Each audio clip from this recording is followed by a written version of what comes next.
The biggest con was socializing. I mean, we had stuff within the church. We go, like I go to Weeblos and other stuff when I was a kid and Boy Scouts, but you didn't really have that broad experience that you get at public school. I'd say the biggest pro is almost everything we did had a gospel theme to it. Like I learned to read the Book of Mormon, and that's how I learned to read. Like we use the MTC's program, Teach Your Child to Read, using the Book of Mormon to teach all the kids in the family how to read. And so instead of learning how to read with Hop on Pop, I was, I Nephi. And so for me, the scriptures are kind of almost like my native language because that was what I learned how to read with. And so that's kind of, when I hear how they speak, it seems normal, which then also becomes a con because nobody uses therefore in today's language.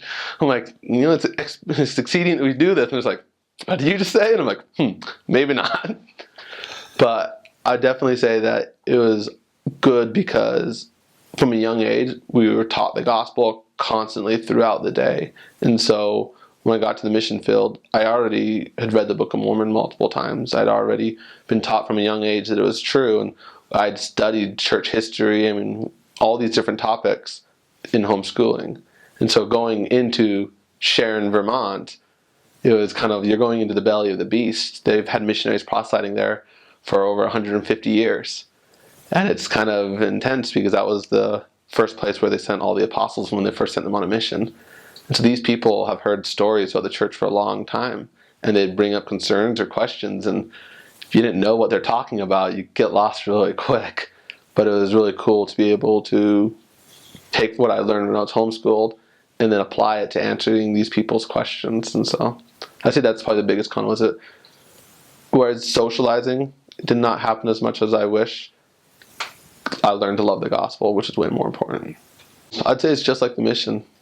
When missionaries are there and they're doing their studies in the morning, there's two types of missionaries. There's the ones who will kind of mess around and not really pay attention. And then there's the missionaries who dive into the gospel and study.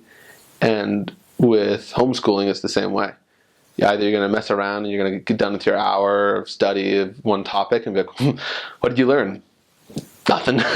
Or you're going to be sitting there and you're going to be studying, and when the hour's up, you're like, no, 5 more minutes. I need to finish this thing I'm on.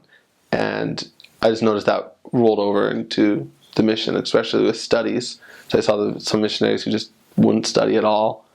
And I'm like, but study is like one of the best parts of the morning.